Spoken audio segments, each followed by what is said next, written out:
aquí en esta maravillosa biblioteca regional de Murcia, que es seguramente una de las bibliotecas, si no la más especial que yo he visto en España. Es una cosa increíble. Preciosa. Qué maravilla, qué buen gusto. O sea que a Juanjo Peña enhorabuena porque creo que es un local muy singular.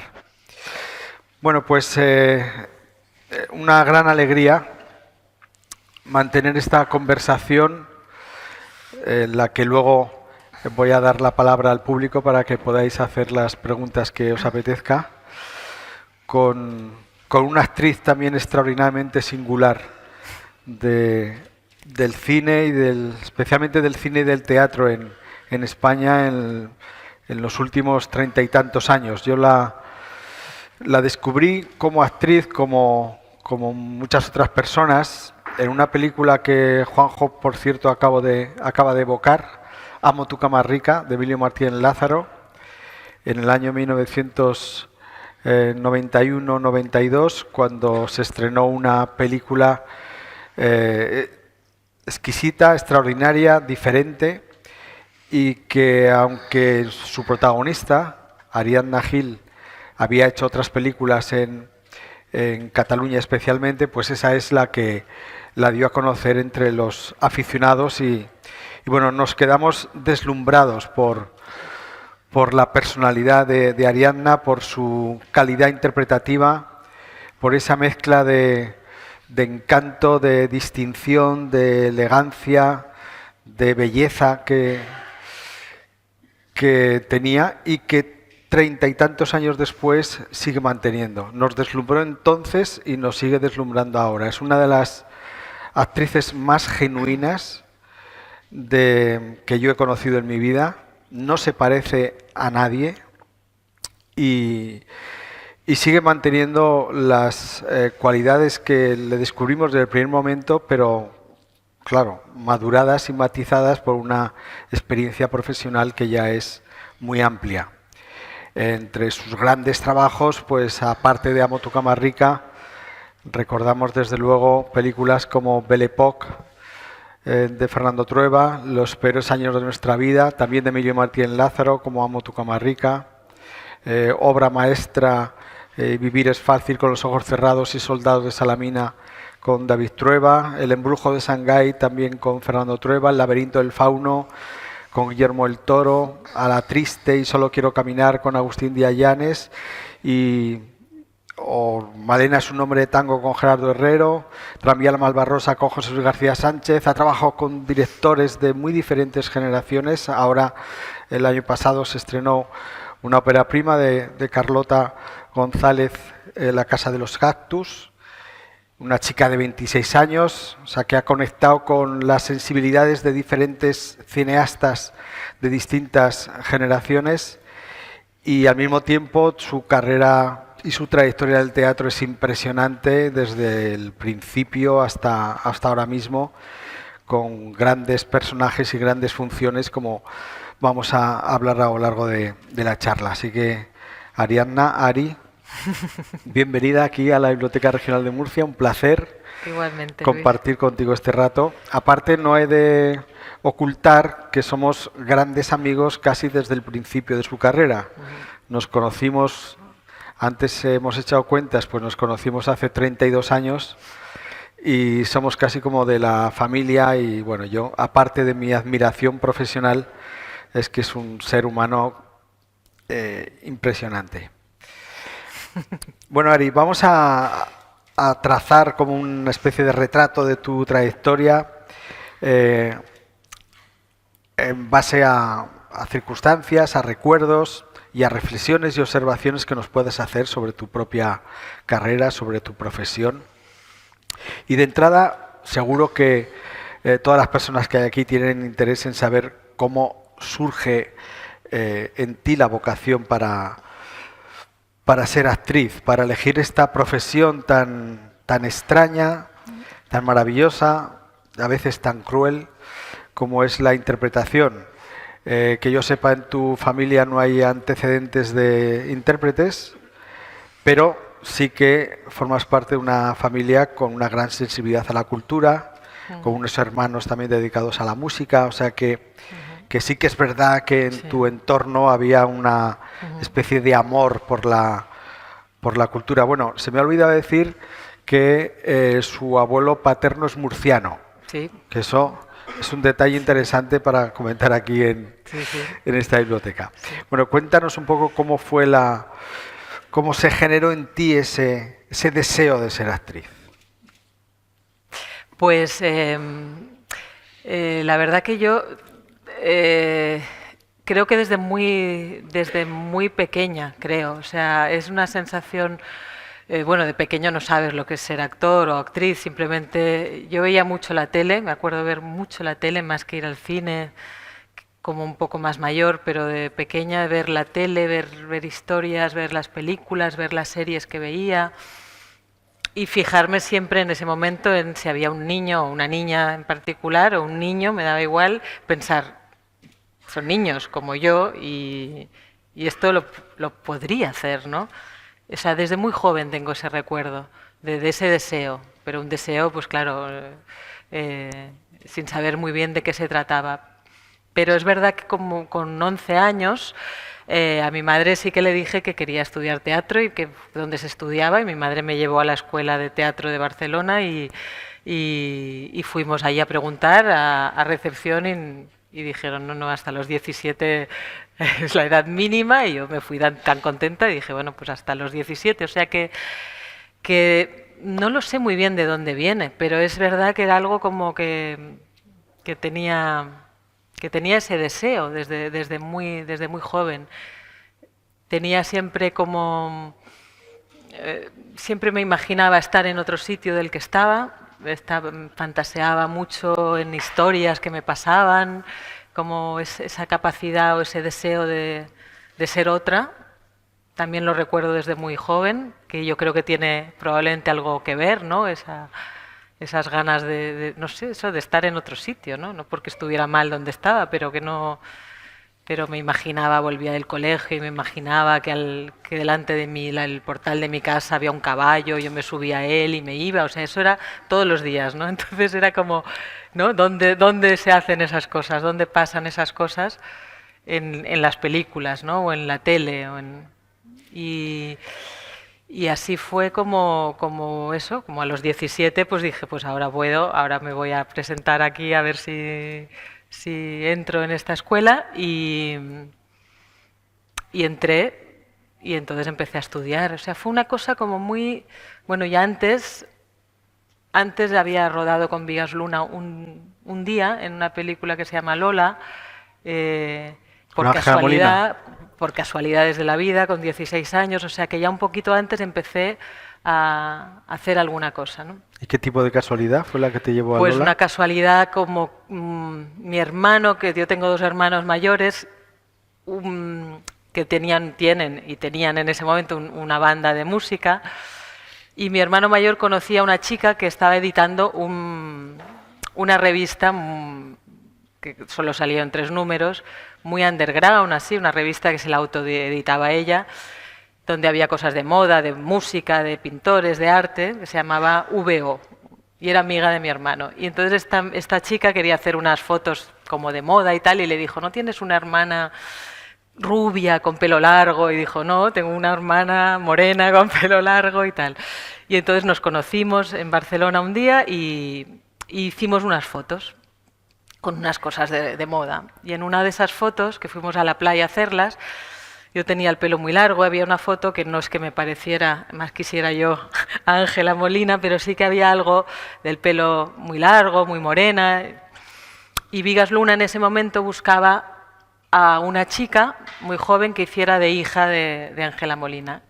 Y esta chica, Esther, que era la que editaba esta revista, era amiga a su vez de Vigas Luna, la conocía, y le llevó la revista para decirle, mira lo que estoy haciendo y tal. Y Vigas Luna de repente vio esa foto y dijo, ¿quién es esta chica? Se parece en algo, tiene un aire a...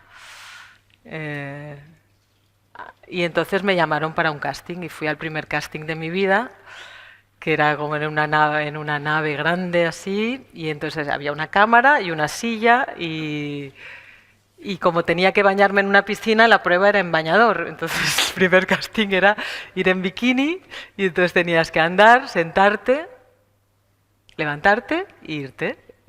Porque el personaje no hablaba, era simplemente la imagen. Y bueno, y me dieron ese papel, y ese fue el primer papel de mi vida, y eso fue para mí, o sea, yo lo recuerdo como de los momentos más felices de mi vida, cuando dijeron que sí, y luego yo pensé, bueno, no he estado nunca en un rodaje y pedí ir antes a ver cómo era un rodaje, ¿no? En qué consistía, y fui con mi hermano a ver un rodaje, y rodaban en una discoteca, y vi a Ángela Molina a lo lejos. O sea, era una cosa bestial, bestial. Y luego eso, recuerdo el primer día de ir a ese rodaje, fueron 2 días, simplemente tenía que nadar y andar por allí, y tirarme al agua, y fue un sueño, o sea, como todo muy, muy bonito. Y después es cuando empecé a estudiar, y así fue, como de una forma muy natural, y tuve la fortuna de empezar a trabajar muy rápido. Con lo cual nunca me planteé, tengo vocación, no la tengo, realmente me quiero dedicar a esto. Fue como... Te dejaste llevar me un dejé poco. llevar, y luego con la fortuna de tener trabajo muy pronto, con lo cual ya te encuentras que de repente han pasado 10 años y estás ahí, ¿no? Y no te empiezas a plantear lo que es este oficio y si realmente es lo que vas a hacer toda tu vida hasta mucho más adelante. Por lo que insinúas, en tu entorno familiar no hubo ninguna resistencia que tú te dedicaras a esto. Pues No. normalmente sabes que hay muchos padres Sí. a los que la idea de que un hijo o una hija suya se dedique a un oficio tan inseguro y tan desequilibrante les produce un cierto recelo o pavor, ¿no? Sí, no, mis padres, o sea, luego con los años, porque tampoco mi madre lo había contado mucho, se dedicó toda la vida a una cosa que no tenía nada que ver, pero sí que había hecho teatro cuando era joven, y le gustaba mucho y le gusta mucho el teatro y el cine y el arte en general, la música, y sí que, pero nunca, vamos, no les pareció bien. Siempre nos han dejado, a mis hermanos y a mí nos dejaron escoger nuestro camino. Sí recuerdo que al principio, como empecé muy joven, mi madre pues estaba como más pendiente, ¿no? Pero tampoco se metía, incluso con 16 años, ¿no? Que ahora lo normal sería que fuera la madre no me acompañó a la puerta de la prueba, me acompañó a la puerta del rodaje, pero ni entró ni conoció a nadie. O sea, realmente en ese aspecto tuvieron una capacidad de dejarme y de, supongo que, no observarme de cerca, pero sin estar haciendo de madre o de padre, ¿no? Y sí, yo creo que no fue fácil tampoco, en el sentido de que al no pertenecer a este mundo hay muchos fantasmas y muchas cosas que piensas, ¿no? Una chica tan joven, cosas que le pueden pasar, pero aún así tuvieron mucha confianza, yo creo, en nosotros, ¿no? En general. ¿Y en qué momento tú pensaste que tú te podías ganar la vida con este oficio? Bueno, como Sí. no, es que me gané la vida muy rápido, desde muy joven. Cuando nadie de mi edad ni mis amigos tenían un duro, yo me ganaba bien la vida. O sea, empecé a pensar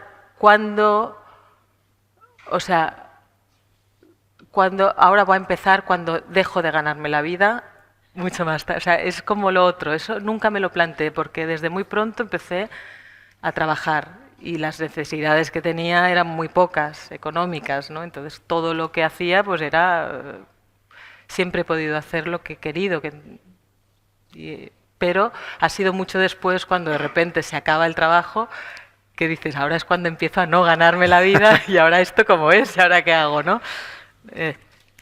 O sea, que ha sido como la inversa, ¿no? Ha sido después de decir, ostras, esto va bien, pero esto son rachas que pueden ser muy buenas, pero que de repente se acaban, ¿no? Y como no te hayas cuidado un poco, pues bueno, es pues como a cualquiera, ¿no?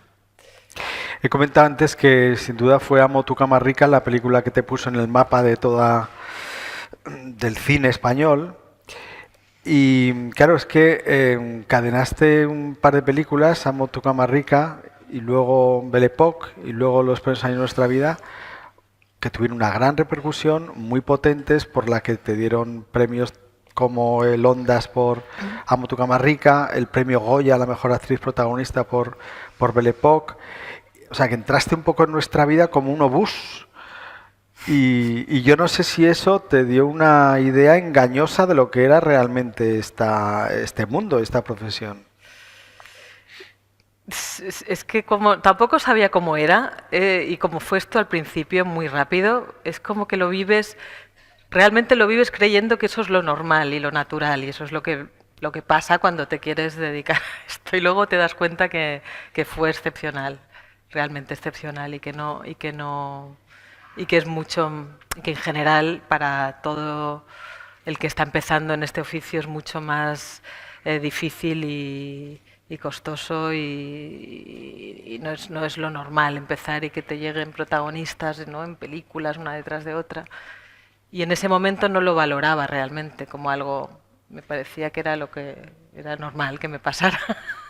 Y luego te das cuenta que no, que fue una... Sí, fue bueno, fue una suerte, todo empieza por unos azares, ¿no? Y luego, bueno, todo lleva una cosa, lleva otra, ¿no? Si no me equivoco, o si no recuerdo mal, Silvia Moon fue importante en ese momento, ¿no? Para Amo Sí, tu cama rica, porque fue sí, ella quien de alguna manera les sugirió que buscaran el sí. Instituto del Teatro. Claro, porque Silvia Moon... Amo tu cama rica estaba producida por Emilio Martínez Lázaro y por Fernando Trueba también. Y entonces Fernando Trueba y Cristina, que era el Legüete, que es la productora de Fernando, eran muy amigos, son muy amigos de Silvia Moon y buscaban querían una actriz desconocida, no querían a alguien que no fuera conocido. Y entonces empezaron a buscar y hablaron con Silvia diciendo a ver si en Barcelona hay alguien, ¿no?, alguna chica, alguna actriz que nos podáis recomendar. Y Silvia era muy amiga de un profesor mío del Instituto del Teatre que se llamaba Jordi Mesalles, un director, y le preguntó a él. Y yo justo había acabado ese año en la escuela y entre otros nombres dio el mío. Y entonces me llamaron para ir a Madrid a hacer una prueba. Y era una prueba de Amo tu cama rica y ahí conocí a Cristina, a Fernando, a Emilio y a David, que hizo la prueba porque David grababa esa prueba. O sea que nada, fui, la hice y me volví a Barcelona. Y nada, y allí pues después de un tiempo me llamaron para decirme que me habían dado el papel. Y recuerdo perfectamente también esa llamada. O sea, son esos momentos que, como lo de Vigas Luna, ese primer día, ¿no?, esa llamada para decirme que sí, para decirme que me iban a pagar tanto, que me pareció, o sea, yo dije, Una fortuna. una fortuna, o sea, es que bajamos a comprar una botella de champán o de cava, no sé, o sea, hicimos una cena para celebrarlo, porque era todo muy inesperado realmente, muy inesperado y muy... Y un punto irreal, incluso. Irreal, sí. Sí. Sí, fue todo, bueno, muy bonito, ¿no? Visto así. No, y ahora que con el seguramente, tiempo, ¿no? es lo que te iba a decir, que 30 años después de aquello incluso lo valoras de otra manera, Muchísimo ¿no? más, por lo que te decía, porque uno cuando le pasa tan joven o cuando no tienes el conocimiento ni la perspectiva para ver que eso no es lo habitual, que eso es excepcional y que le pasa a muy poca gente empezar de esta manera, pues cuando lo ves así dices qué suerte tuve, ¿no? Qué fácil lo tuve, realmente. ¿Y cómo te hicieron crecer esas películas, esos proyectos, esas experiencias como actriz, incluso como ser humano? Bueno, es que, claro, totalmente, ¿no? Profesionalmente, personalmente, cambiaron muchísimo mi vida. Porque también, en mi caso, caí y hice bastantes películas con una gente que hace el cine de una determinada manera, ¿no? trabajando mucho pues con Fernando Trueba, con la productora, con David Trueba, con Emilio, volviendo a repetir, que es gente que hace un cine de una forma muy familiar y que ama el cine de una manera y conoce de una manera que no tampoco es la habitual, ¿no? En todo, y que produce de una forma independiente, bastante independiente, que cuida mucho cómo es la experiencia de hacer la película, no solo de la película, sino qué significa hacer esa película desde el principio. Entonces fueron unos años donde caí yo creo que en el mejor lugar donde podía haber caído, ¿no? Y ahí aprendí muchísimo, muchísimo de todo, ¿no? Tampoco yo tenía una grandísima cultura, no sé, cinematográfica, pues empecé a ver muchísimo cine a la vez que estaba haciendo, a conocer gente importantísima, ¿no? Y poder trabajar, pues yo qué sé, con Agustín González, con Chuslan Preave, con Fernán Gómez, o sea, con Maribel Verdú o con Jorge Sanz, que para mí eran como mis espejos, porque yo me compraba fotogramas con 13 años o con tal, y los que salían eran Maribel y Jorge en ese momento. Y Sí, como sí. tenían más o menos mi edad, yo pensaba, ostras, y me acuerdo de reportajes de Maribel antes de conocerla, por supuesto, y de repente te encuentras que vas a rodar una película con Maribel y con Jorge y dices, ostras, qué fuerte, ¿no? Qué bonito. ¿Y cuándo comprendiste la esencia de este oficio tan, como he dicho al principio, tan extraño, ¿no? Que por un lado es formidable, es maravilloso, si las cosas van bien, por lo menos lo que vemos desde fuera cuando las cosas van bien es que es todo luz, es todo brillo, es todo color, alegría, glamour. Y cuando las cosas van mal puede ser un oficio enormemente cruel y salvaje, ¿no? Que provoca mucha infelicidad en la gente que se quiere dedicar a este oficio y para la que es una frustración continua porque no encuentra trabajo, porque no encuentra el trabajo que quiere.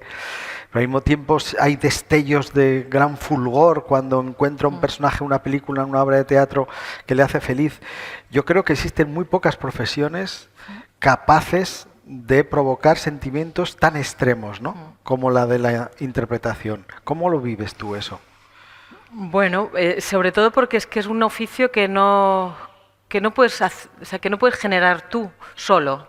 O sea, yo creo que incluso un escritor sin éxito, un pintor que muere en la miseria, pero pinta, escribe, compone, o sea, quieras que no estás en eso. El actor depende de o sea, el actor en su casa recitando tal no existe, o sea, requiere un público y requiere a alguien que le ofrezca, que le dé un papel, ¿no? Entonces es creativo hasta cierto punto. Puede ser muy creativo el oficio, pero a la vez no dependes de que tengas trabajo, ¿no? Entonces es muy complicado, porque cuando no hay trabajo no sabes qué hacer. Es que no, ¿qué vas a hacer? Es que y cuando hay trabajo también muchas veces es bueno, como cualquier cosa, muchas veces te encuentras con dificultades y tampoco es que no, es duro, porque tienes que entender ese personaje, tienes que aportar a eso, llegar a la gente o a lo que quiere interpretar, lo que quiere ese director o esa directora. Es toda una búsqueda, ¿no? Pero sobre todo cuando no hay, es que no sabes qué hacer, es que de repente no vale nada de lo que has hecho y te encuentras como con una grandísima inseguridad, como sí. ¿En algún momento se te pasó a ti por la cabeza dedicarte a otra cosa? En algunos momentos... Se me pasa todo el tiempo cuando me encuentro como que digo, ostras, y esto se ha acabado, ¿no? Porque llega un momento que de repente empiezas a pensar que esto se ha acabado, aunque no se haya acabado, pero te das cuenta, ¿no? Pues hay momentos de eso que te das cuenta que te va muy bien y que todo el mundo, pues no todo el mundo, pero que te van llegando ofertas interesantes y eso de repente cambia y desaparecen muchas cosas y es como sentirse expulsado del paraíso, ¿no? De ese paraíso que no es fácil tampoco, pero bueno, y de repente dices, ostras, ¿y ahora qué hago? Y claro, y no sabes, das vueltas, y entras en momentos muy complicados, pero que se resuelven con una llamada. Que en cuanto alguien te dice, pero que una llamada no tiene que ser el gran director o tal, puede ser cualquier cosa, ¿no? Un corto que te interese, un algo, y que tú te pones en marcha, porque lo que a mí me divierte pues es pensar en un personaje, en una historia, prepararlo, pensar, leer, darle vueltas. Eso es lo que me llena, digamos, y es lo que me gusta de este oficio. Luego en la vida me gustan muchas otras cosas, pero hablando de lo que es el oficio, si no tengo como un objetivo, ¿no? Un personaje, un tal, estoy como un poco perdida. Realmente. Es un oficio muy adictivo. Sí, sí lo es. Sí lo es porque es que es eso, como no tienes una rutina, no tienes un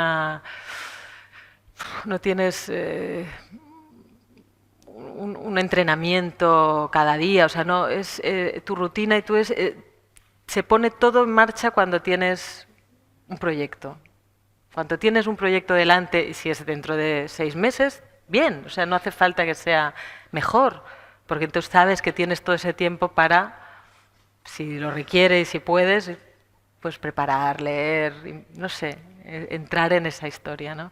Que eso en teatro pues te pasa más, es más fácil porque entre que ensayas mucho más y tienes más tiempo en general para preparar o estudiar lo que vas a hacer, que en cine a veces es muy inmediato, te llaman y se empieza muy pronto y no tienes ese tiempo, pero son distintos, pero eso es lo que a mí es lo que a mí me ordena, digamos, para entendernos la vida, ¿no? Te ordena, porque dices, bueno, sí, ahora dentro de 3 meses voy a hacer esto y entonces yo ya estoy tranquila. Cuando no tienes eso, y es una pena porque dices, va, uno puede aprovechar para otras cosas, pero estás con eso en la cabeza, ¿no? Y la percepción que tienen los demás de un actor o de cómo debes estar no tiene nada que ver muchas veces cómo te sientes tú, ¿no? Eso me doy cuenta también. A veces desde fuera te pareces una cosa y tú vives de otra manera estos vaivenes. Pero este oficio también es muy privilegiado porque, claro, te permite sumergirte en personalidades muy diferentes, que son las de tus personajes. Te permite entender mejor la condición humana porque te sumerges en personalidades que no tienen nada que ver, diferentes épocas, de perfiles, de dramas, comedias, tragedias. Necesitas meterte en el cerebro de los personajes, ¿no? Para interpretarlos, y al mismo tiempo te lleva un proceso de investigación, de búsqueda, de aprendizaje, y claro, desde ese punto de vista es un oficio maravilloso, maravilloso, ¿no? Muy enriquecedor. Sí, completamente, es un privilegio, porque además cambias completamente en cada proyecto, no todos, hay algunos que no tienes mucho que rascar porque eres la dueña del bar de no sé dónde, sí. Bueno, y aún así también dices, sí, a ver, claro, ¿qué pasa? ¿Cómo es esta vida? ¿No? Pero, por ejemplo, yo ahora hice una obra de teatro, una adaptación de la novela de Jane Eyre. Y entonces para eso, aparte de leer la novela y la adaptación, pues me leí biografías de Charlotte Bronte, de tal, y la época, y tuve ahí mucho tiempo y lo disfruté mucho, porque además es algo que luego a veces usas o no usas, pero es eso, de alguna manera todo te lleva. Y ahora cuando veo cualquier cosa, un cuadro de 1860, 70, no sé qué, o sea, inmediatamente sé cosas, o sea, porque claro, una fecha es una fecha, puedes saber más o menos qué pasaba en esa época, pero yo es como que si es algo de Inglaterra, de no sé qué, yo ya digo, ostras, esto fue antes de ella o después de ella, es como una cosa muy rara, ¿no? De lo que yo fui capaz de acercarme a esa autora, a esa época, a esa vida, y de repente te lo ves todo con una especie de conocimiento que no lo has vivido, obviamente, pero que de alguna forma te has acercado mucho, ¿no? A esa época o a ese mundo, esas circunstancias, y comprendes muchas cosas, ¿no? Que de repente ves, oyes cosas que pasaban y lo sitúas de otra manera. Y te vuelven más empático, ¿no? Porque, claro, tu oficio consiste en ponerte en el lugar de personas que a lo mejor no tienen nada que ver contigo y a comprenderlas, a no juzgarlas. Sí, claro, eso es lo primero, ¿no? No juzgar e intentar entender. ¿No? Está la película de La casa entre los cactus, que es la última que hice. Era muy complicado. Yo era una lucha total porque decía, este personaje, esta mujer, ¿cómo hace lo que hace, ¿no? ¿Cómo la interpreto? Tengo que entenderla y no sabía por dónde. Y para entenderla empecé pues a buscarla y a leer cosas de todo tipo, ¿no? Desde los robos de bebés hasta todo lo que les pasa a las mujeres que por muchos motivos no pueden ser madres, entran en esa necesidad, esa obsesión, tantas cosas, ¿no? Dando vueltas, leyendo casos de reales, historias reales, hasta que di con algo que me hizo poderme imaginar que yo no, pero esa mujer, pero que iba a encarnar yo, pues hacía lo que hacía, ¿no? Y desde dónde lo hacía. Y que coincidía con ese guión y esa historia y lo que pasaba, ¿no? Entonces ahí dije, pues bueno, vamos a hacerlo. Pero hasta que no encuentras eso, ¿no? Esa comprensión, aunque sea algo pasan cosas, ¿no? Todo el tiempo que no comprendemos, pero las hace la gente. Entonces, como actor tienes que intentar encontrar el hilo que tú, con tu sensibilidad y tu cabeza y tal, puedas entender, puedas meterte ahí. Si no, no lo puedes hacer, porque simplemente vas a decir lo que te toca decir, lo que te dicen, pero realmente no va, yo creo que no vas a poder aportar nada más, ¿no? ¿Y hay trabajos o personajes que te han llegado a obsesionar y que incluso han afectado a tu vida personal más allá del rodaje o de la función? No, hay algunos que si me gustan mucho intento mantenerlos. O sea, quedártelos dentro. Sí, algo. O sea, digo, ostras, a ver si este rasgo, ¿no? Este rasgo de este personaje, porque hay personajes de repente, o sea, muy distintos, ¿no? Personajes extrovertidos. Y yo al ser no extrovertida, de repente sí que entras en esa época que estás con ese personaje que es muy para afuera y muy tal, estás muy ahí, ¿no? Y un actor pues intentas ponértelo fácil y estar en esa onda, digamos, para poder ir cada día y hacer ese personaje. Y entonces cuando se acaba decir, ojalá me quede de esto, ¿no? Ojalá lo que he aprendido, lo que he vivenciado un poco, está bien, lo he podido hacer. Quiero decir, en la vida a ver si las cosas que me interesan. Y luego, sí, yo creo que también es un oficio que te hace conocer a mucha gente distinta. El cine, sobre todo, te mezclas con gente de todas partes, de todas clases sociales, y eso te aporta mucho también, ¿no? No son oficios como, ¿no? Que todos hemos estudiado lo mismo y que todos nuestros compañeros de trabajo pues son más o menos, han tenido una vida, una educación como la tuya. En esto te mezclas con un equipo, no solo entre actores, con un equipo, con gente muy distinta, ¿no? Entonces eso realmente te enriquece mucho.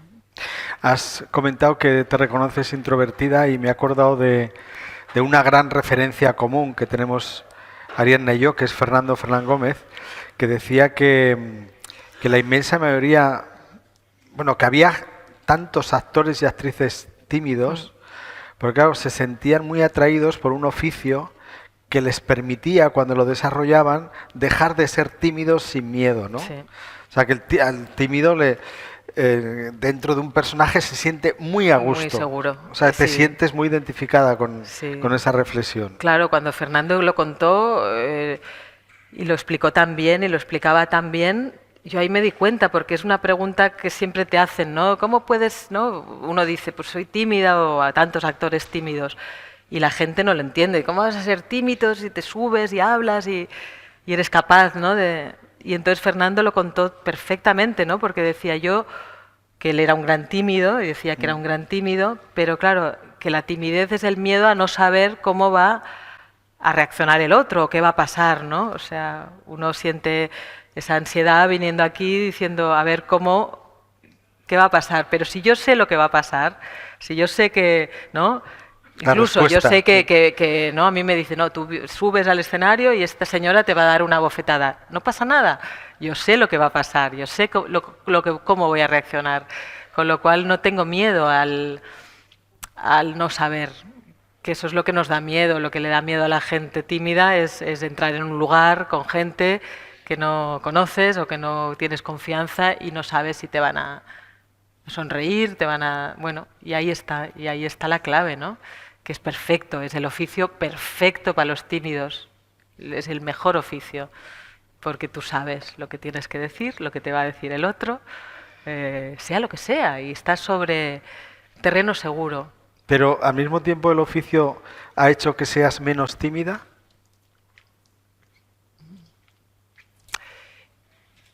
Yo creo que como que he aprendido a disimularlo. A disimularlo. O sea, he aprendido cosas, he aprendido a manejarme. Sí, sí. Es que también la timidez es una cosa muy rara porque, claro, estás con tu familia, con la gente o tus amigos que conoces y no eres tímida. Claro. Es lo que hablamos, estás en un... Pero te sientes segura, Te ¿no? sientes seguro, entonces eres capaz de contar y de reír y de hacer la mayor barbaridad. O sea entonces lo que yo no he mejorado es en las situaciones eso, me sé manejar mejor, yo creo, que antes, mucho mejor. Yo me acuerdo en Belle Époque, por ejemplo, cuando que fue un rodaje maravilloso, lo pasamos muy bien, pero que había momentos pues que Fernán Gómez se ponía a hablar y tal, y que te preguntaba alguna cosa directamente, ¿y tú qué opinas? ¿No? Pues estabas allá callado y no podía abrir la boca, no podías abrir la boca, porque decías, ¿qué le voy a decir yo a este hombre que es que... Y dices, bueno, y eso, pues he aprendido a manejarme un poco, ¿no? Intentar contestar y poder decir, bueno, pues yo opino esto, ¿no? O no lo sé, pero recuerdo, ¿no? Momentos de no poder hablar o de no poder realmente quedarme muy, muy en segundo plano, ¿no? Y yo creo que ahora, bueno, es diferente. Hablando de Fernán Gómez, ¿cuál es tu primer recuerdo tuyo? Bueno, con Fernando yo sabía que íbamos a rodar Belle Époque. Yo no le conocía y ese verano, pues se rodó en verano del 92 y Fernando estaba actuando en Barcelona, hacía un recital de poesía, que estaba él solo, y actuó en Barcelona en un teatro que se llama Poliorama, que está en las Ramblas de Barcelona. Un espectáculo que dirigía Mario Gas, si no me equivoco, ¿no? Sí. Y entonces yo, que sabía que iba a rodar Belle Époque y que él iba a hacer de nuestro padre, fui a ver el espectáculo. Y bueno, era una cosa, o sea, maravillosa. Era él solo recitando pues los poetas que él había elegido, que te hacía reír, te hacía llorar, acababa con los anuncios clasificados, que era una cosa, bueno, impresionante, uno de esos espectáculos que no se te borra, no se te va a borrar en la vida. Y entonces al salir yo me quedé fuera y esperé a que saliera para saludarle. Y entonces no se me ocurrió otra cosa que decirle, o sea, tal cual. Hola Fernando, soy tu hija. pero no se me ocurre otra cosa, o sea, porque yo como era, voy a hacer de su hija, va a ser mi padre, y le dije, soy tu hija.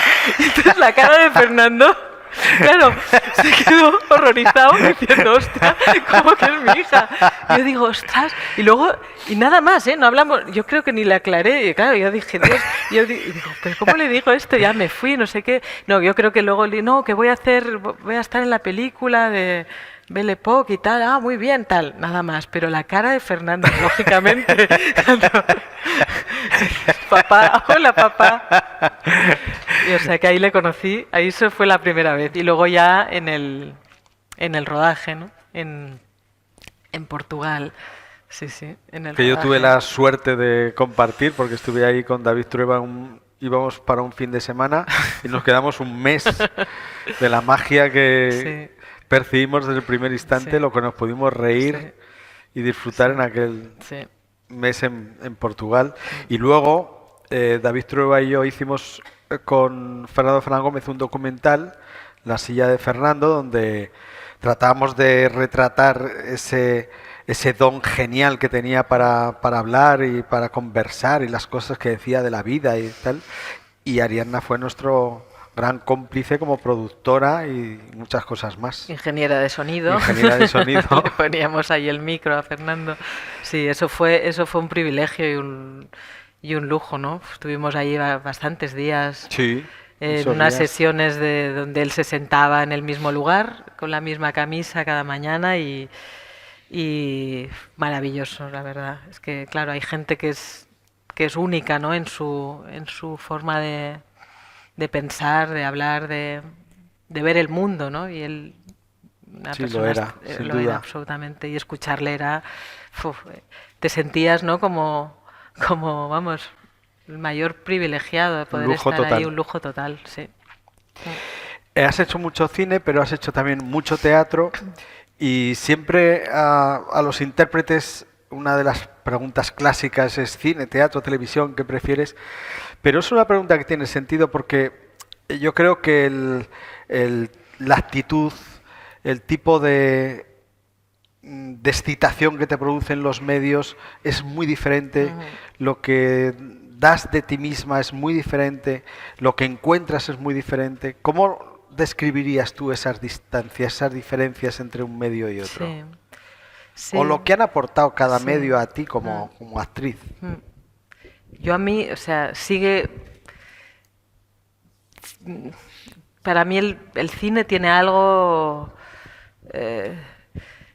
tiene algo como que a mí personalmente es más difícil que me emocione y me llegue y me guste una obra de teatro que una película. O sea, hay más películas que a mí me tocan por algún lado como espectadora o como historias o de la forma, ¿no? Que se cuentan que el teatro. El teatro me pasa menos veces desde fuera, ¿no? Y aunque al hacerlo es verdad que no lo sé, yo creo que también en este momento de mi vida, ahora mismo hacer teatro creo que me aporta más, pero también porque las cosas que me llegan de cine son menos interesantes que las de teatro. O sea, es que al final eh, te da un poco igual el medio, ¿no? Lo que te interesa es una historia, es un personaje y ahí eso es lo importante. Y en este momento, pues me pasa más en teatro que en cine, con lo cual aprovecho también eso y digo, ostras, también te permite profundizar mucho más y no acabar en una toma, ¿no? En una toma que va a quedar para siempre, sino que cada función puedes ir un poquito más lejos, pasan cosas, van cambiando, vas disfrutándolo mucho. Y para mí el teatro que hice al principio de mi carrera, digamos, y luego desde hace unos años pues he vuelto a hacer, ahora mismo me está aportando muchísimo, muchísimo. Es como, bueno, he estado haciendo mucho cine muchos años y de repente se ha abierto, cuando se cierra un poco esa puerta, se me ha abierto la del teatro y es una ha sido para mí una grandísima suerte también poder ir para allá. Pero es verdad que haces teatro y de repente piensas, ostras, ya he perdido, ya hará una película, ¿no? Te pones a hacer cine. Bueno, no sé si técnicas, ¿no? Pero son cosas distintas para el actor también, muy distintas. Y la proyección y lo que se proyecta es muy distinto. A mí no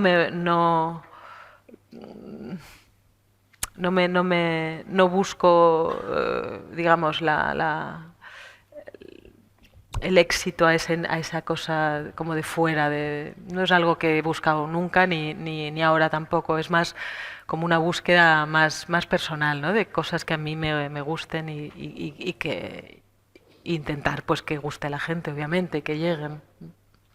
Volviendo a Fernando Gómez, contaba, como sabes bien, una cosa que no puedo evitar recordar ahora, es que él hizo muchísimo teatro desde muy jovencito, desde que tenía 17 años, pero llegó un momento en que decidió abandonar el teatro y la razón que daba era, como siempre, Genial. muy singular y muy genial. Dice, es que me he dado cuenta que no me gusta nada que la gente me mire mientras trabajo. Era genial, totalmente. Decía, aquí un señor se pone a pintar y nos ponemos a mirar cómo pinta. ¡Qué bien pinta! Es genial, es genial. Antes hemos hablado de que muchos padres como que tienen recelos de que sus hijos, sus hijas se dediquen a la profesión, pero tu hija Violeta es actriz. ¿Qué sensación te provocó su decisión de ser actriz? ¿Qué tipo de Pues lo vi sentimiento sí, tuviste? Lo vi algo, es que no, lo que pasó fue muy pronto, cuando tenía ella 8 años. Félix Vizcarret, que es un director Sí. de cine estupendo, iba a rodar una película que se llamaba Bajo las estrellas y había un personaje de una niña de 8 años y nos conocíamos, éramos amigos y conocí a Violeta, que tenía 8 años y quería que lo hiciera ella. Su padre y yo, que nos dedicábamos a esto, dijimos... La primera reacción fue no. ¿Por qué? No lo sé. O sea, porque era pequeña y porque nosotros nos dedicábamos a esto, sobre todo. Yo creo que si no nos hubiéramos dedicado a otra cosa, yo creo que hubiéramos sido, ¡ay, qué bien! O sea, era más una especie de como de protección también, porque uno sabe que cuando eres más o menos conocidos, y en ese momento lo éramos un poco más que ahora, digamos, populares, o como se diga, hay más atención, hay más presión, y siempre intentamos preservar muchísimo la intimidad de nuestros hijos, de la familia, de lo que es la intimidad, ¿no? Que es una cosa que no es para mostrar, no tienes... Y en eso sí que lo teníamos muy claro, ¿no? Porque también sufrimos bastante un cierto acoso en momentos de la vida, entonces mediático de este tipo, entonces era como preservar a nuestra hija, ¿no? Fuera de eso, ¿no?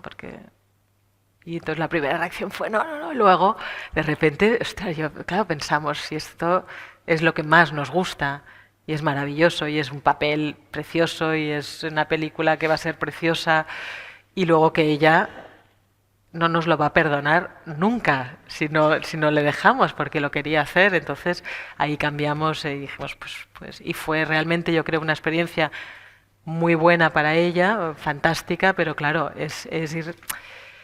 es que, sobre todo para un niño, pero aunque no seas niño, o sea, es que te tratan muy bien en un rodaje. A los actores, no el equipo va a currar, va a tal, pero al actor, como tiene que estar planchado, tiene que estar, ¿no?, tranquilo, en general te cuidan.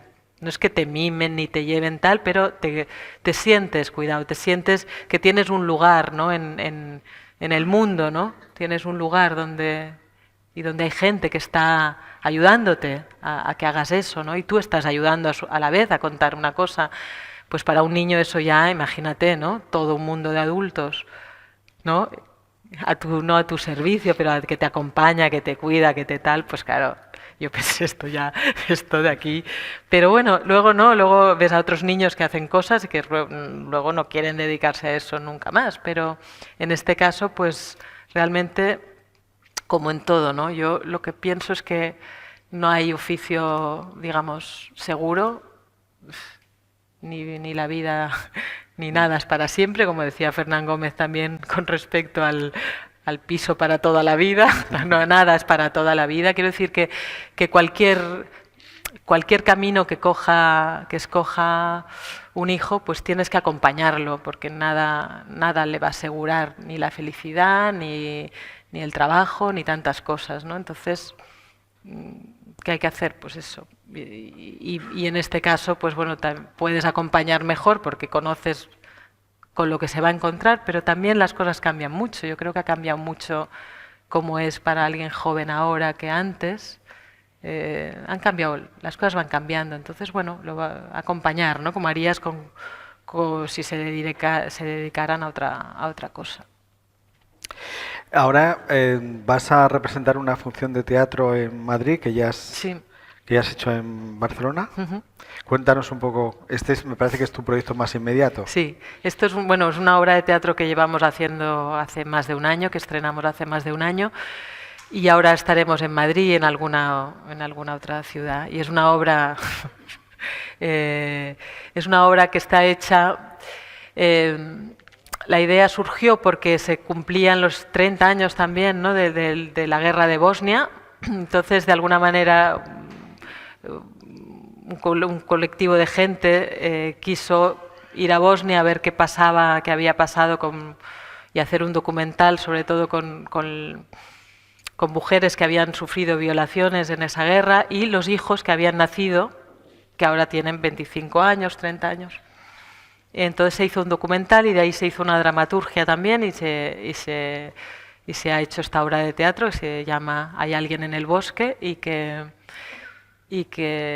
cuenta desde hoy, desde cómo están, qué pasa ahora y cuando un poco la reflexión también de cuándo acaba una guerra, ¿no? Cuando se firman los acuerdos de paz o qué pasa con la gente, ¿no? Que cuando se acaba para ellos, ¿no? Por mucho que se diga esta guerra se ha acabado, que las consecuencias un poco. Bueno, ha sido un proyecto muy interesante, muy intenso porque bueno, encarnamos a personas reales que hemos conocido, que fuimos a representarla allí también y ha sido también un aprendizaje grandísimo. Por ejemplo, lo de los hijos, ¿no? Tampoco, yo nunca había pensado, piensas en el hecho, ¿no?, de las violaciones que ahora, ¿no?, y ahora coge como un significado también distinto porque hay una guerra muy cerca, que están pasando las mismas cosas.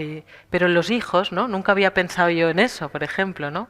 Los chicos y chicas, ¿no?, que han nacido y cómo viven, cómo son, que han buscado a esos padres, no los han buscado, y ha sido muy interesante. Hemos conocido a gente muy interesante y bueno, como tú decías, ¿no?, este oficio, además de que nos guste interpretar y todo eso, es mucho más amplio, ¿no? De repente te metes en proyectos del tipo que sea que te llevan a eso, a enriquecerte muchísimo y a conocer y a entender y a ponerte en otro lugar.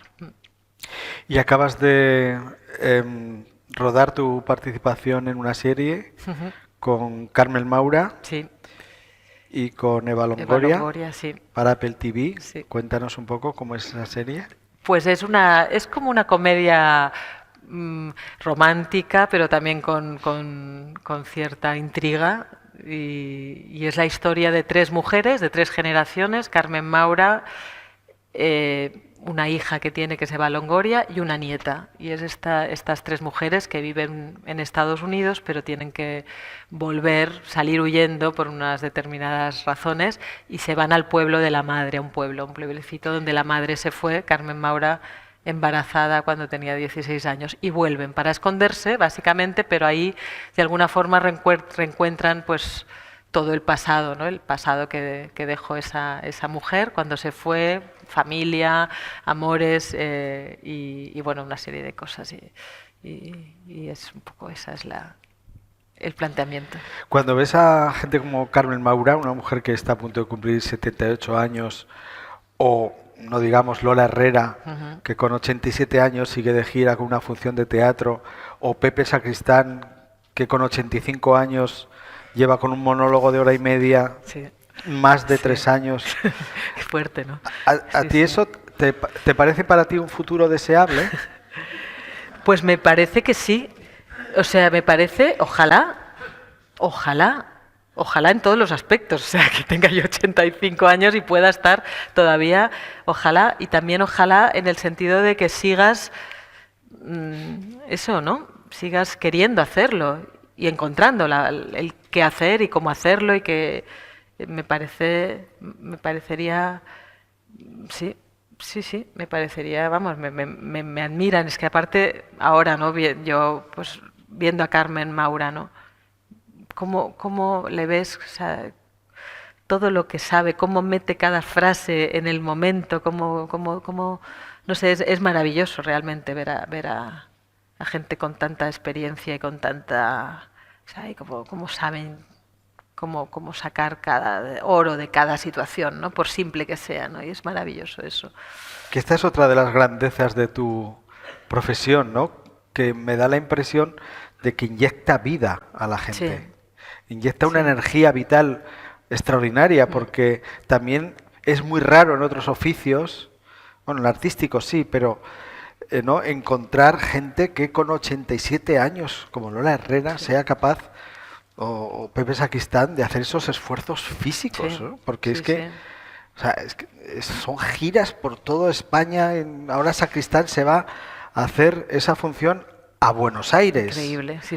85 bueno, años, pero Sacristán, yo fui a Buenos Aires una vez, la primera vez que fui con Sacristán, por casualidad, a una muestra de cine español, también hace muchísimos años, y es que no podías andar con él por la calle, o sea, se le arrodillaba a la gente, yo vi cómo se arrodillaba gente, que decía, ostras, qué fuerte, era maravilloso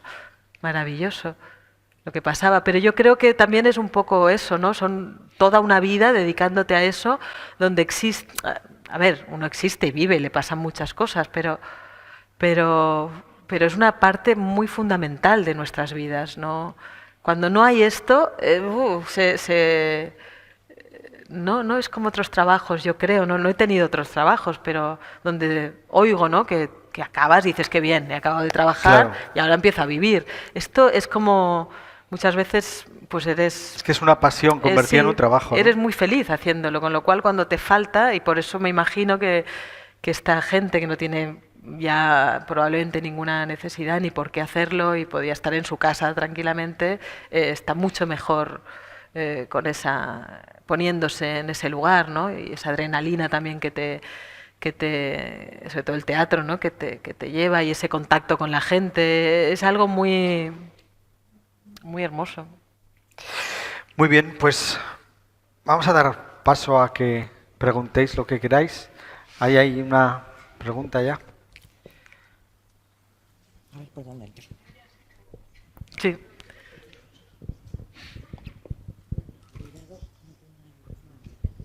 Buenas tardes, muchas gracias por venir. En primer lugar, quería agradecer, darte la enhorabuena por esa manera en la que accediste a tu trabajo, por el apoyo de tus padres, que es una suerte. Sí. Y también agradecer a la suerte el que haya sido así, porque así te tenemos en las pantallas, porque realmente tus películas, eres una actriz estupenda y me encanta cómo interpretas. Gracias. Y aparte quería hablar de cine. El cine es un medio comunicativo y un medio artístico, y es algo que nos aporta mucho emocionalmente, culturalmente, se aprende mucho. Entonces es un valor muy importante que hay que cuidar. Bueno, la interpretación, el teatro, todo. Pero yo concretamente quiero hablarte del cine porque es que hemos creado en Murcia una plataforma para proteger un cine, que es la única sala que queda en el casco urbano, porque se las han llevado todos a los centros comerciales, y además es la única sala que tiene acceso universal para personas con movilidad reducida. Uh-huh. Entonces hemos hecho una plataforma y estamos buscando apoyo, por lo menos la simpatía de apoyar nuestra causa. Entonces nos gustaría que de alguna manera pudieras hablar sobre las salas de cine o apoyarlas. Uh-huh. Y si te quieres hacer una foto ahora con nosotros, hombre, con el claro, cartel, por favor. Pues te dejaremos una chapita, porque el cine no queremos que muera, como has dicho, es una labor inmensa. Uh-huh. Tú ves una película y todo lo que hay detrás, yo no he estado en ningún rodaje, pero tú que lo sabes, uh-huh, están los productores, los directores, los actores, los técnicos, los uh-huh, de sonido, la música, los compositores. Luego todo lo ves ahí, parece todo tan fácil. Sí. Pero y como eso te llega en una sala, con una gran pantalla, ahora están las plataformas pero lo de ir al cine es algo que no queremos que se pierda. Sí. Y eso de coger el coche para irte fuera, pues tampoco es sostenible ni el medio ambiente se lo merece. Entonces intentamos que por lo menos esa única sala que queda se mantenga abierta. Pues así que ahora sí que nos encadenamos a ella, o sea, lo que haga falta. No hace falta. No, pero yo es un tema que sí que últimamente, bueno, que realmente es que es muy preocupante. O sea, que es muy preocupante la cantidad de salas que cierran todos los días, o sea, en todas partes. O sea, la cantidad de ciudades que no tienen cine ya, sí, sí. ¿no? Es una cosa que, claro, y no es comparable ver una película en el cine que en tu casa, por mucho que tengas la pantalla que tengas, ni verla solo que verla con desconocidos, aunque vayas solo. O sea, no es la misma experiencia, ni es la misma actitud, o sea, es que no, por algo la gente necesita, porque si no la gente no iría a ver ni un partido de fútbol, o sea, lo vería en su casa, que se ve mucho mejor, pero vamos a los sitios porque nos gusta respirar ese mismo momento y compartirlo, ¿no? Y eso se está acabando. Entonces es como es tremendo, ¿no? Porque es como, por un lado, tenemos acceso a todo el cine que queramos, ¿no? De una forma, bueno, pagando, pero podemos verlo, miles de películas y no podemos ir al cine porque no quedan salas, ¿no? Entonces es terrible, a mí me parece terrible, pero es que, claro, digamos que es algo que nos atañe a todos, porque los cines no cierran si la gente va al cine, o sea, si es que y la gente y las plataformas te lo ponen todo tan fácil que la gente se queda en su casa porque lo puede ver en casa y creen que lo ven gratis de alguna manera porque pagan al mes tal y pueden ver y la ven gratis. Pero claro, también al final no habrá espacio tampoco para nada que no sea producido por una plataforma, por ejemplo, ¿no? Una película independiente que no tenga dinero de una plataforma, ¿dónde estrena? Si no hay un cine donde... O una película más pequeña que obviamente no va a llevar a esas miles de personas al cine, ese cine no puede vivir. Es un problema, yo creo que ahora a mí es lo que más me preocupa, ¿no? Porque... Por un lado, ¿quién va a decidir qué tipo de cosas se hacen y qué no? ¿Qué dinero, no? ¿Quién pone el dinero? Por eso ¿no? es tan importante que haya también una protección, ¿no? Por parte de cada estado, digamos, para poder tener ese lugar, ¿no? Para crear de otra manera, no solo unas multinacionales que deciden qué tipo de cosas quieren. Y contenido que vemos, ¿no? Cosas como que no se nos olvidan, ¿no? Totalmente. A mí sí, la verdad es que cualquier cosa, pues yo creo que lo que hay que hacer es, a la gente que nos gusta el cine, pues ir al cine, intentar ir al cine para mantener esas salas, y iniciativas como las vuestras, pues luchar para que no se cierre la única sala que queda, ¿no? Es que es...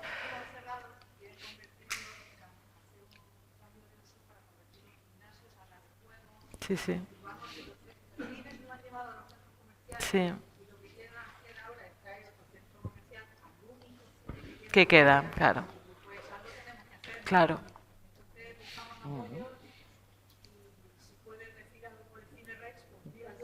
Viva el Cine Rex, claro que sí, y que viva por muchos años. Sí, sí, y como cine, no como H&M o esas cosas, ¿no? Porque es que sí, sí, sí. Sí. Buenas tardes. Con la trayectoria artística que llevas y con toda la gente que has trabajado, ¿tiene Ariadna todavía alguna espinita clavada con algún director, actriz o actor por trabajar? Yo siempre, la verdad que no intento no ponerme, o sea, no, a lo mejor hago mal, ¿no? Porque no enfocarme, quiero trabajar con tal o con cual. Un poco lo que vaya surgiendo y lo que vaya llegando. Sí que hay mucha gente con la que no he trabajado, muchísima, que admiro mucho, pero siempre pienso que bueno, que tiene que coincidir, ¿no? Tiene que coincidir que necesiten a alguien como yo, que quieran y que yo, ¿no?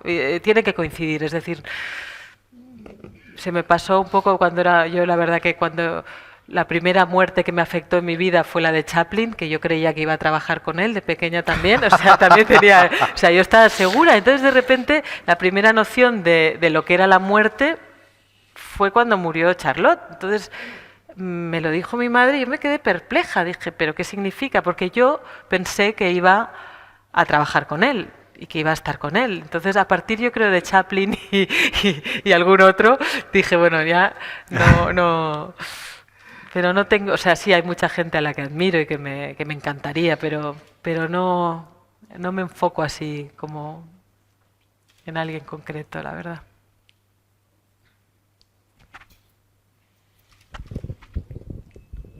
Hola, bienvenida, Ariadna. Gracias. Quería preguntarte una cosa al hilo de lo que te acaban de preguntar.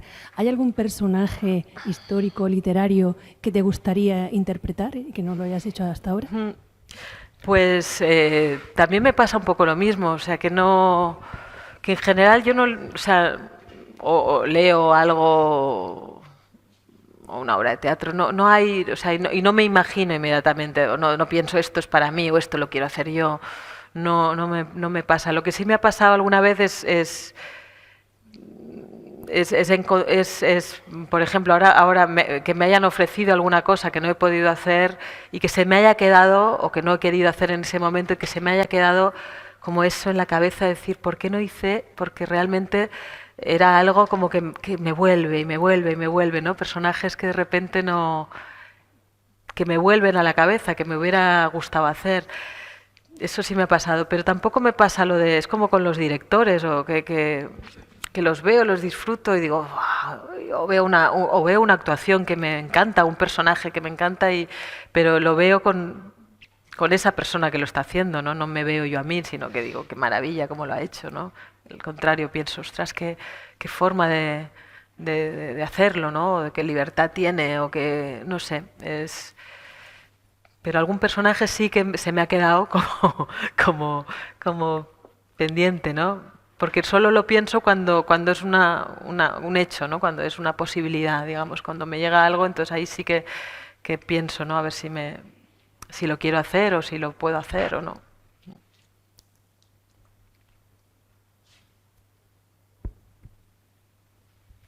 Al principio he dicho que eres una actriz que no se parece a ninguna, que tienes una gran personalidad, pero ¿te ha sucedido de que te hayan confundido con otra? Sí.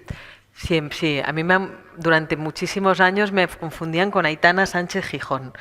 Por el nombre, yo creo, porque somos de la misma generación y porque estábamos haciendo un tipo de películas, me imagino, en el mismo momento.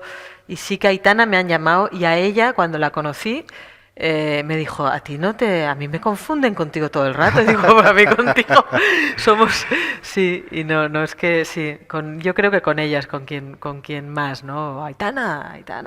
Y a ella igual. Es que me he acordado, porque al hablar de Chaplin, me he acordado de la maravilla que contó Geraldine Chaplin, porque hay muchas confusiones siempre en este mundo. Como dobles, ¿no? Siempre hay como intercambiables. Lo mismo que te pasa a ti o que te pasaba con Aitana, pues confunden unos con otros y tal. Entonces, Geraldine Chaplin, la hija de Charles Chaplin, la hija de Charlotte, tiene la obra maestra de este género de las confusiones, que no sé si lo sabes tú, pero es buenísima. Pues que iba Geraldine Chaplin por la calle y se encuentra con una pareja, ¿no?, que pasan a su lado, y Geraldine Chaplin escucha que el marido le dice a la mujer, mira quién va por ahí, la hija del gordo y el flaco. Es buenísimo. Es genial. Es buenísimo. Ostras. Ay, qué maravilla. Qué maravilla. Hola. Buenas noches. Quería preguntarte, desde el otro lado, porque nosotros como espectadores podemos criticar una obra, podemos criticar una actuación, pero vosotros que estáis allí, nosotros como espectadores, ¿qué crítica merecemos? ¿Hemos perdido la paciencia como espectadores? Quizá queremos siempre estar estimulados viendo series, quizá hemos perdido la paciencia de ver 2 horas una película. O sea, me refiero, ¿cómo veis vosotros desde vuestro punto de vista a los espectadores actuales? ¿Cómo nos veis? A ver, es muy general eso, ¿no? Pero sí que es verdad que seguro que las formas en las que se ve ahora en las películas o las series que es tan diferente, ha cambiado la forma o lo que uno espera, ¿no? del cine o de las series. El hecho de ver tantas series o verlas o poderlas ver en un móvil, o sea, ha cambiado desde hasta en la manera en que se ruedan ciertas cosas, ¿no? O sea, ahora ruedas alguna cosa o sobre todo series, que piensan que hay que rodarlas de determinada manera porque la gente las puede ver en una tablet o en un móvil, con lo cual un plano general y una persona andando a lo lejos en un móvil tú no ves nada, con lo cual de repente se cambia la forma de rodar para que determinadas cosas. Y eso sí, pues y el hecho de que de que estés acostumbrado a ver series y que cada capítulo pase algo, ¿no? Digamos, en un cierto periodo corto de tiempo, más corto que una película, hace que te acostumbres, o tipo de cine, o que lo puedas ver más rápido, todo eso sin duda está cambiando, ¿no? Nos está cambiando a todos, ¿no? Como espectadores, pero de repente pasan cosas como esta película ahora que se ha estrenado de Tar, de Cate Blanchett, que el otro día alguien me dijo que fue al cine en Madrid y estaba lleno, y dura 3 horas. O sea que de repente depende de muchas cosas, ¿no? De repente hay una película que la gente decide que aunque dura 3 horas, pues dura 3 horas, pero que vale la pena meterte a ver eso, ¿no? No sé. Sí que es verdad que antes, pues la gente joven, pues ir al cine tú quedabas para ir al cine, era una formaba parte de tu ocio también. Ahora no, ahora la gente muy joven no va al cine, no van. Entonces eso sí que es lo que está, yo creo, cambiando, ¿no? Porque esa gente joven es la que luego, ¿no? Va a hacerse mayor y va a ir o no va a ir al cine, ¿no? Entonces sí que intentar preservar las salas, esa forma distinta, que se descubra, que se ve de otra manera, que pasan otras cosas cuando estás en una sala que cuando estás en tu casa con el móvil, llegar a conseguir eso, pero eso es difícil, ¿no? Pero bueno, esa es y porque si no, bueno, el cine probablemente se quede como el teatro, que es una cosa que sigue existiendo y seguirá existiendo, pero que va a una minoría, es decir, comparado con la gente que ve series, ¿no? O que ve películas, o la ópera, o ese tipo de cosas, ¿no? Que en un momento dado, o la zarzuela, o sea, que son cosas que se han quedado, pues no sé hacia dónde va, ¿no? Pero según se ve el asunto, no es muy optimista, ¿no? El futuro.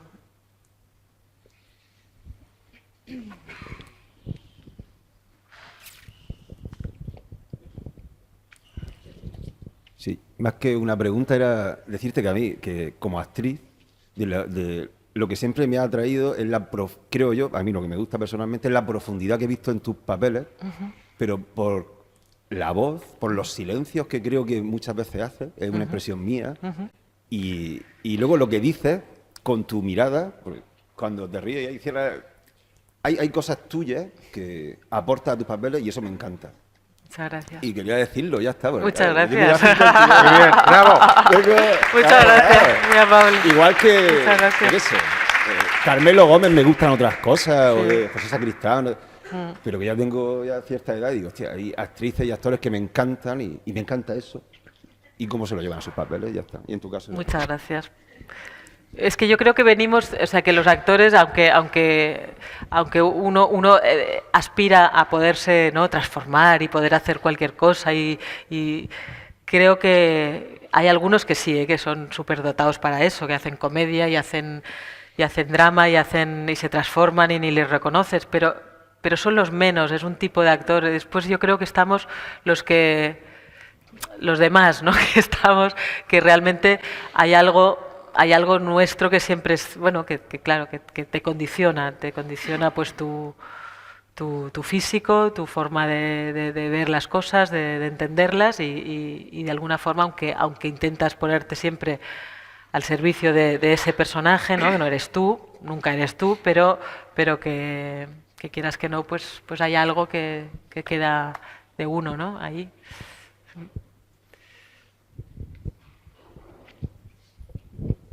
Hola, buenas tardes. Buenas tardes. Felicidades por tu carrera y por tu trabajo, lo primero. Gracias. Y bueno, hace poco se ha estrenado una película que se llama El Descubierto, acerca de la historia del Me Too y cómo dos periodistas americanas destaparon el acoso sexual que había en el mundo del cine. Bueno, supuso, como todo el mundo sabe, Sí. una nueva ola feminista. Yo lo que quería preguntarte es si tú ese ego machista lo has notado en el mundo del cine español o es más una cosa americana. Bueno, yo creo que es una cosa que por desgracia universal, o sea que no tiene fronteras, ¿no? Y en el cine pues también, sobre todo como actriz y cuando era joven, sobre todo una serie de personajes, ¿no? Que se repetían una y otra vez o de ofertas de un tipo de personaje femenino que siempre era muy parecido y hacías uno y de repente te encontrabas a no sé cuántos, ¿no? Que era la mujer, la chica, la mujer florero, vamos, básicamente, que no tenía, y que tú decías, ¿cómo haces esto? ¿Qué le puedes aportar? Si es que al final, y en eso sí que había algo que yo me he encontrado muchas veces con ese tipo de personajes o ofertas que decías, pero desde una mirada completamente, bueno, machista o como se quiera llamar, ¿no? Donde la mujer o la mujer joven solo servía para ser el objeto de deseo y nada más, o sea, no le pasaba nada nunca, ¿no? Entonces eso sí me he encontrado muchas veces, más en el trato, digamos, pues sí, ha habido gente que sí y gente que no. Quiero decir que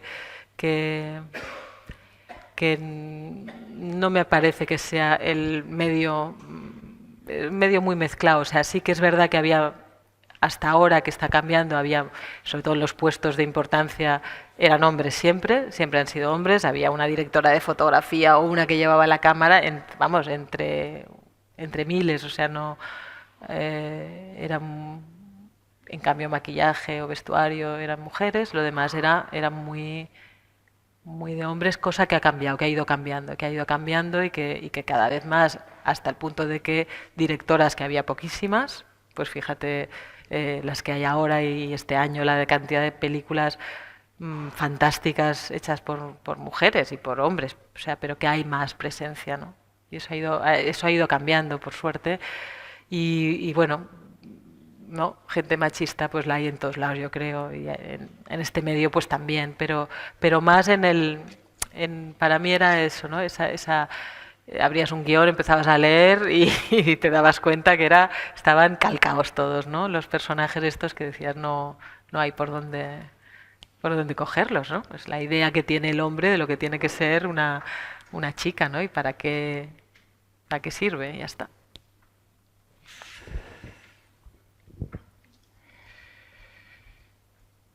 Bueno, pues ha sido un placer compartir este rato con Ariadna. Antes de acabar, voy a anunciar la próxima conversación que vamos a mantener aquí el viernes 31 de marzo. La protagonista es una murciana ilustre, Marta Nieto, la protagonista de Madre, la directora del corto Sony, que ahora está preparando su primer largometraje como directora, y que ella además adora esta ciudad y también va a ser una maravilla charlar con ella. Pues yo quiero pedir un aplauso antes que para Ariadna, para Violeta Rodríguez Gil, que ha venido aquí a vernos, la maravillosa hija de Ariadna Gil y David Trueba, y que está ahí.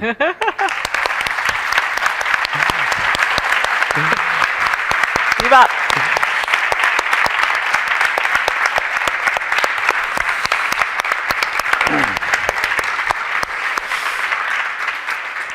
Mucha suerte, Violeta. Y por supuesto para muchísimas gracias nuestra por estrella venir, sobre de la todo. tarde, Ariadna Gil. Muchas gracias. Un placer. Es un placer, muchas gracias. Muchas gracias. Gracias, Luis. Muchas gracias. Muchas gracias.